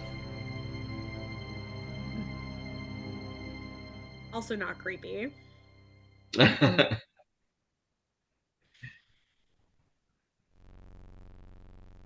When you click on the baby picture that was behind the door, is that when the baby cries? Did you see that there Yeah, was you the can baby? click on it 7 times, I think. Okay. Oh no. In later chapters, like I don't want to spoil it for my mom, but you know, a huge part of the game is continuing to walk around the house and like different things become unlocked and come alive, and so I feel like it's in a later part of the game that happens. Yeah, as each chapter develops, the things that you've clicked on before start to change and do different things. Yeah. Mhm. What is this thing? I love the fact that we're all so considerate and don't want to spoil a 30-year-old game for Debbie. While we as a society can make jokes about the end of The Sixth Sense, for example, which is a 26-year-old movie. Very fair. It's okay, you guys. No, we're not going to spoil anything. Not gonna spoil it for you, Mom. Yeah, I'm just going to walk around the house, click on everything. We got a lot of beds to sit on. Dan, have fun. Do whatever you want here. I guess not. Laptops were huge back in 1995. Yes. See, that is. That had like a 2-inch screen and weighed like 50 pounds. Yeah, 2-inch screen and a 4-inch base.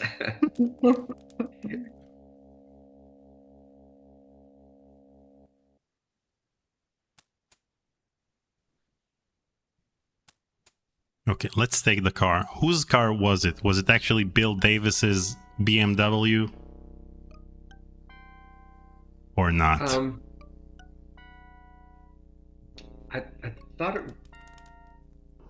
Yeah, I don't think it was Bill's, but maybe. I thought it was... Oh, doggone it. Can't remember his name now. I'm losing it. And you actually had the car in the blue screen studio, and Tori had to drive like, I don't know, 5 feet because that was the size of the studio.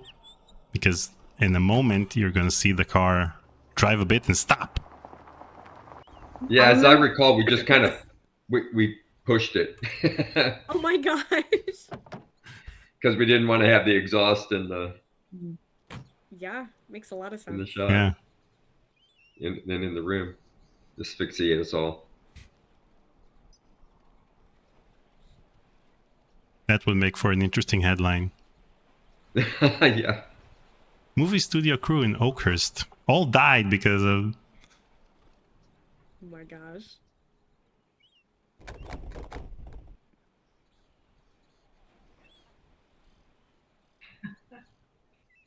Everything's closed. It's Sunday. Something's open, right? Yeah, Yeah. that's open. Oh, okay. Here you go. It's the real estate office. Oh, with the creeper? With the creeper. So- hello there, little lady. When we talked to Roberta and asked her if she had any regrets, Bob Tompkins? then she said that her only regret is the fact that there was a lot of echo in the studio and that the microphones were very far from the actors themselves. When's the last time I took a look? My husband bought a house from you. Too bad you got a husband, honey. I'll have a seat. Love to do that. What's his name? Asshole. Tori! What was that? Gordon. Donald Gordon. Good. I mean, you guys could have added an Easter egg to this game of just having us shoot this guy in the face. That's it. That's the Easter egg. 10 out of 10. Like a side quest. Shoot him in the face. You them people what took over the old Caravash estate. It's Carnavash. I remember now. Your husband was that photographer. What takes the pictures for those magazines. Yeah. Well, my husband works for several magazines. He's doing a project for Newsday magazine right now. And you, little lady, you're a writer, huh? Yes. I'm a novelist. Oh, a novelist. So what have you noveled? Have you heard of a book called Blue Moon Rising? No, can't say I have. I'm not surprised. Well, young lady, unless there's something else, I think we'll cut this chit-chat for today. I got a lot of work to do. I got another client I'm going to meet. Yeah, I bet you do. Well, thanks.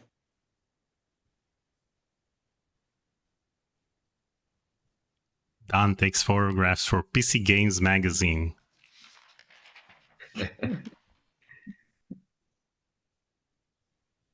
There is something. Yes? Keys. Are you sure you gave my husband all the keys to the Carnavash estate? There seem to be some locked doors. Well, I gave him all I had. But if you don't believe me, why don't you just check for yourself? Well, I think I will.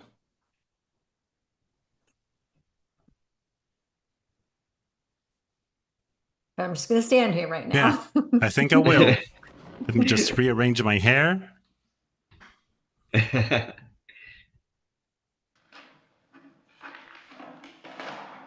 Aha. Carnavash estate. All the keys, huh? What's this? It's a very large key. So sue me.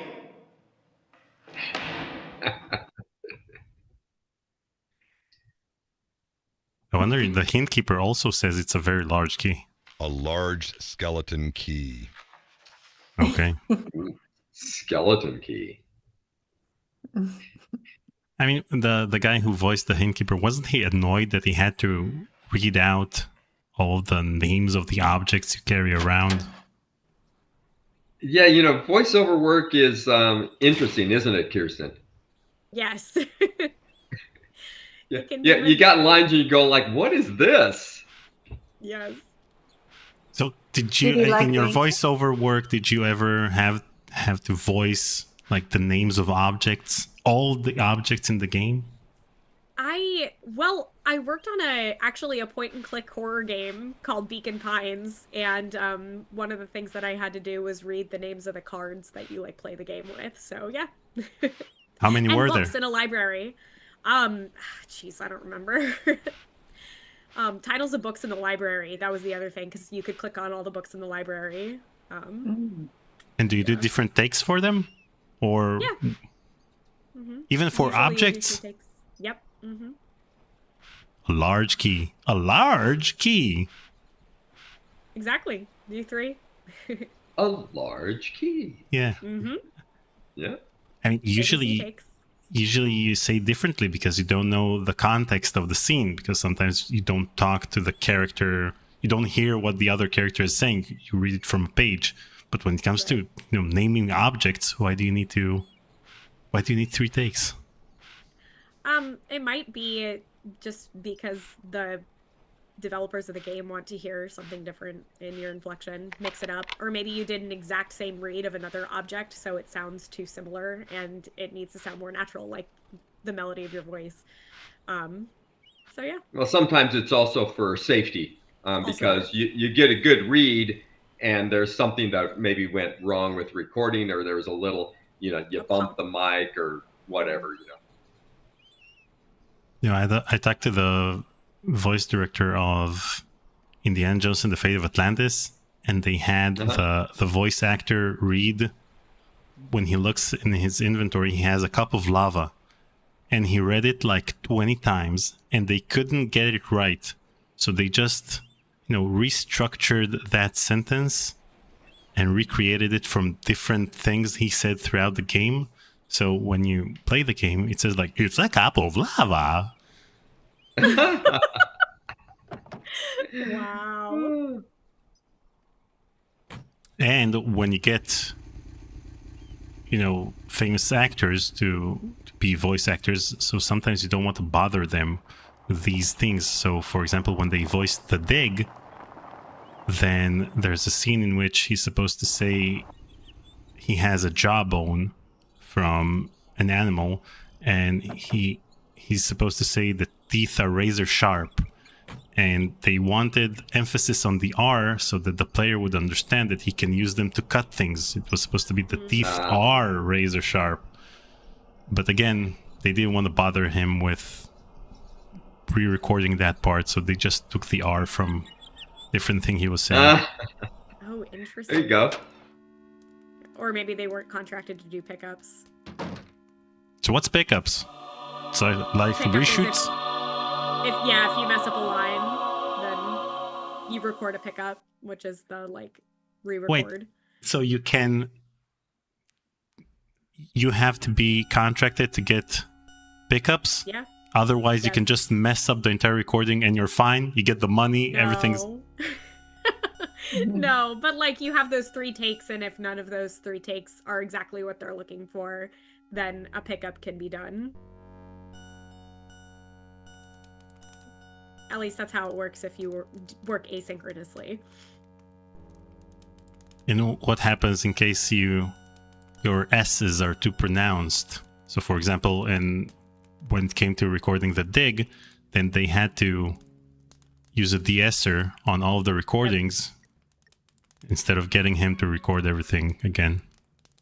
Yeah. That's why you have de-essers. That's why you have de-essers, yes.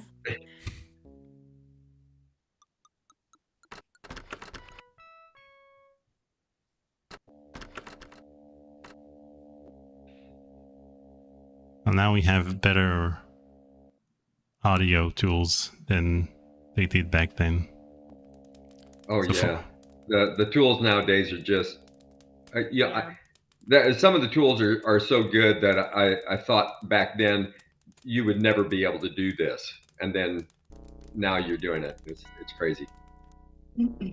Well, as far as like the echoey, not all the scenes have that echoing like that. There's a lot of echoing in that real estate office, but not in some of the other scenes. It's all shot in the same soundstage, so that doesn't... Yeah, it's because of the placement of the microphones. They were closer to you guys when you were recording over here. Yeah, maybe even Daniel's exactly right. Yeah.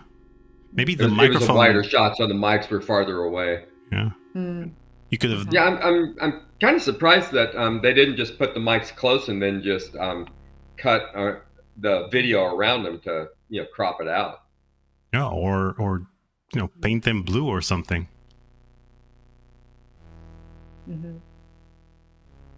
Maybe the microphones were repulsed by that salesman. So had to keep him far away from him. The boom guy just went home.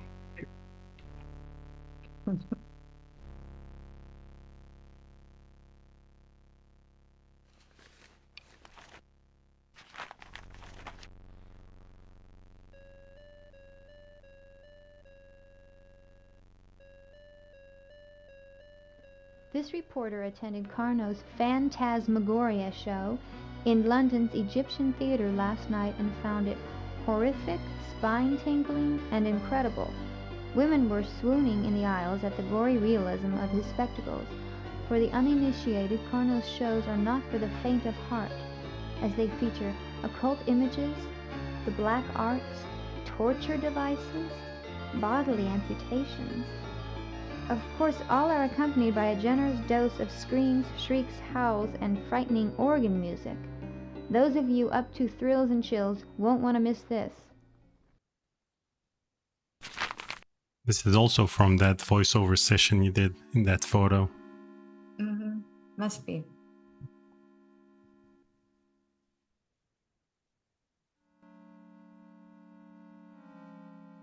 Did you have many sessions of voiceover for this game? I think I must have. I don't remember. Do you remember, Mark? If I had a lot of... I must have. I know that there was a lot of pickup stuff after I had left and gone to Seattle. That last 6 months of development was a lot of pickup work, I remember. Pickup in terms of voiceover or reshoots or everything? Once you get the footage and you get it into the game, then you're finding out the things that this is not working, and I could spend a lot of time fixing it, or we should just reshoot that. Yeah, we did some. Was that when we came back and did some more shots? Some more. Yes. Yeah, that would have been like in the spring of '95 or something like that. Like January, February, March-ish range, like probably. February, I think. Maybe February. Yeah. Wow, so close to release. Yeah, Debbie and I were just talking about, all of the cutscenes, the cutscene movies. I got really late because I was in Seattle and I hadn't written the music for those yet, and that I think I didn't get all of those until like May, maybe. Wow. And so and there was like, I don't know, 15 or 20 of them, and it's like all of a sudden I had to write like a half hour, 45 minutes of material and get it produced and in the can because they needed it like next week, So it was crazy. Wow. Wild. Wait, so you're the reason they missed the June deadline? No, I kept telling them, man, this is going to take me a little while to do. And they kept saying, oh, don't worry about it. We'll just, dropping the audio in is going to be a piece of cake. Everything else is what's holding us up. So I said, okay, I'll get to work on it. When they shot more scenes, I think they shot some new scenes, right? Or a couple of new scenes. Yeah, I think there were some things that they added some stuff. Yeah, because as the players are playing the game, it was like, gee, it sure would be good if we had this because it seems like disconnected that, the story didn't complete itself at this in that moment, So while it'd be good to have this scene to kind of tie those things together, so I think they found a lot of just little loose ends and stuff. Mm-hmm. Yeah, it makes sense that you would.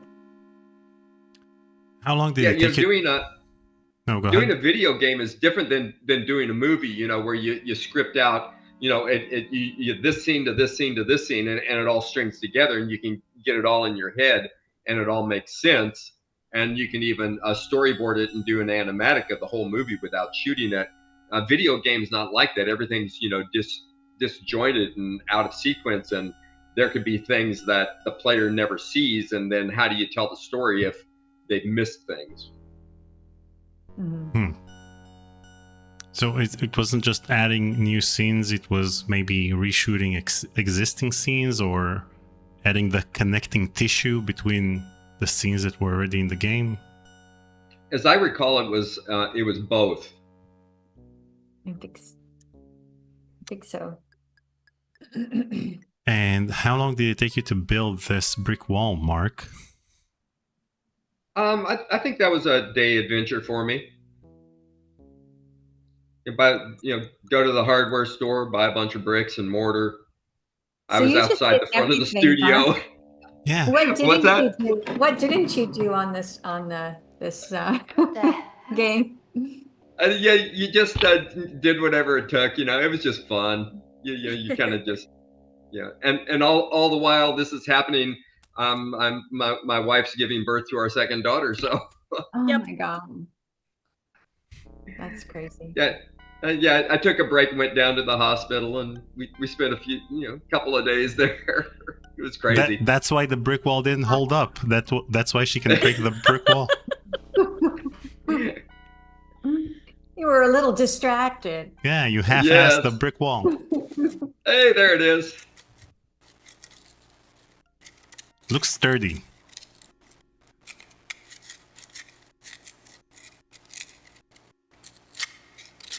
If I ever need renovations at home, I'll call you, Mark. That's me. Genuinely, Mason, he's very handy. Mason and musician. This is not a good indication of how handy he is.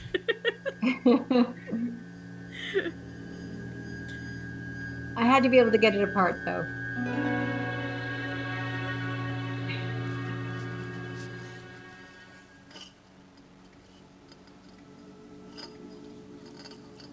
So, Tori, how did you time the breaking of the letter opener correctly? I can't remember. Was I not supposed to break the letter opener? Yeah, I think it just had a blade that we could easily pull out of it. And, okay. Yeah.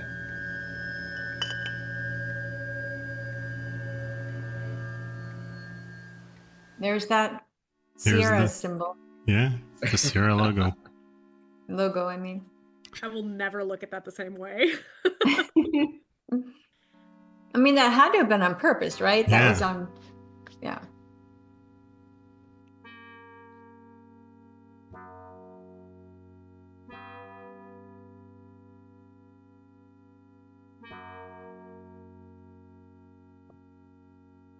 Looking around the blue studio.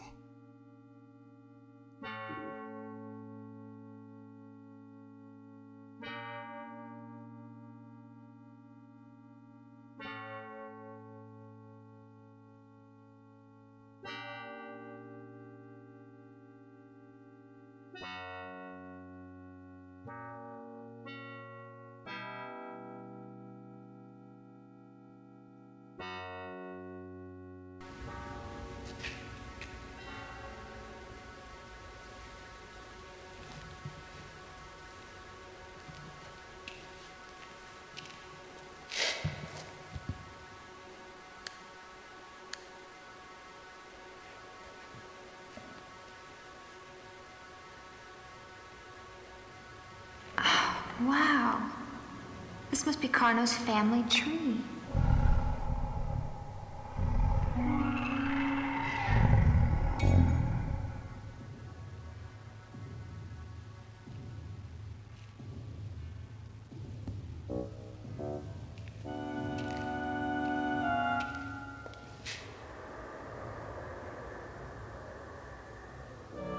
Music is great.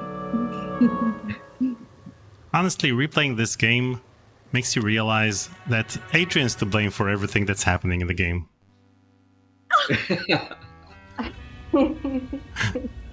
It is really true. There's a lot of stupid things. I mean, she unleashed evil. Yeah, but she does him in the end. Oh no, I just spoiled it.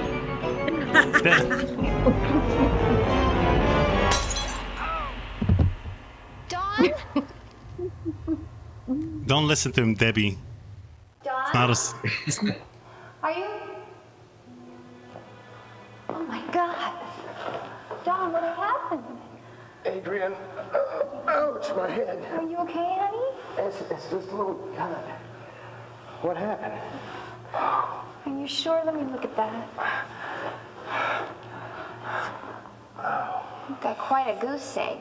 What were you doing, wrestling with that lamp? Oh, it's very funny. I don't know what happened. Suddenly the damn lamp crashed down on top of my head. I just finished tightening the screws. I'm fine, Adrian.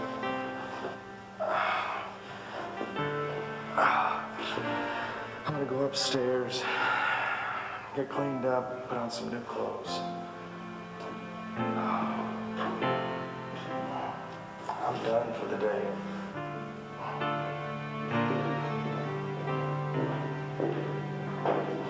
How about some dinner?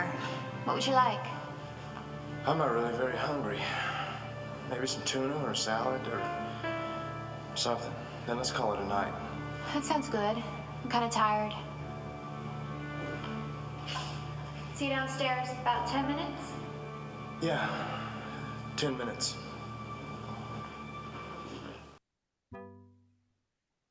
That's it. Yay us. Mm-mm. And just like they said, let's go get a tuna and a salad and call it night. I think Dawn really appreciated her offering to make him a tuna salad. No, I think it's tuna and a salad. Wait, was it a tuna salad or Yeah. tuna and salad? Yeah. Tuna and a salad, maybe? I don't know. Okay, let's replay the game. I understand. I See, understand. he was already possessed at this point. Yeah. Yeah, that's why he was a little out of it. So, Debbie, just so you know, the tuna and the salad come into play in the 7th chapter. They're the key to this entire thing. You have to pay really close attention to that. Yeah. Which one is it? Very important. The big question at the end of the game: tuna or salad? Mm-hmm. So people in the chat are asking about the Take a Stand song at the end of the game. in our conversation, we didn't talk about this song. We just talked about the theme song, Mark. So what do you have to say about Take a Stand? So following on the Girl in the Tower, we needed to have a song that ended Phantasmagoria, and so this is all about Adrian has to take a stand for her life, and so I had to write a song that encapsulated that idea. It was and then an awesome song. kind of used little musical bits and pieces throughout the game.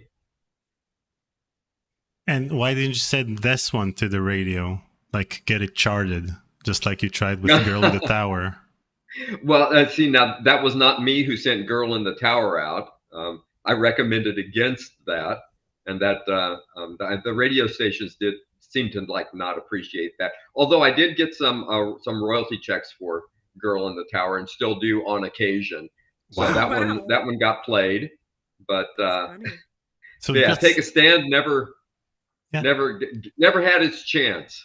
Just think, you could have deserved one. Yeah, could have sent it to radio stations. It could have gotten charted, and then you would have gotten residuals for Take a Stand. Yeah, I think Take a Stand's a good song. I like it. Mm-hmm. Yeah, we can get it charted right now. On TikTok, anything can become a trend. So let's take all the tracks from Phantasmagoria, get them trended. Like Gen Z would probably like them. They'll think it's some vintage whatever from the 90s. And that's it. You'll be a millionaire in no time, Mark. Well, you can get the Sierra Soundtrack Collection on my YouTube channel, Pure Cat Music. If you want to listen to old Sierra music, you can go listen to it there. And you can try to remaster the VHS tape you just found and post it on your YouTube channel. Yeah, I'm going to have to work on that. Have to look at that. That might be fun. Okay, guys, thank you again for joining me for this magnificent celebration of the 30th anniversary of Phantasmagoria. I thank each and every one of you for your part in the game. Tori for being Adrian, Mark for being producer / Foley / brick wall creator / whatever. And Kirsten, again, your part was, you can describe Phantasmagoria before they added your scene and after they added your scene. It changed the entire thing. Revolutionary. Best ever dead girl in a pond. That's right. And again, if they ever remaster the game or, they make a TV show, you guys should all get a part. Tori as Adrian, she still looks the same. You still look the same, Kirsten. You still look the same, Mark. And, build the brick wall. Yeah. So, thank you guys. And hopefully we'll get to meet each other again before the 40th anniversary of Phantasmagoria. Yeah. And hopefully you'll find more VHS tapes, not just of the choir, but of the actual recordings, just like we did for Phantasmagoria 2. Yeah. Daniel, thank you so much for doing this. It was a pleasure. Yeah, thank you so much. Great seeing you, Tori. It's great seeing you, Mark, and great seeing you, Kirsten, and great as always seeing you, Daniel. And thank you, Debbie. Thank you, Debbie, for Land Beyond Dreams. Thank you, guys, and thank you guys for watching. Bye.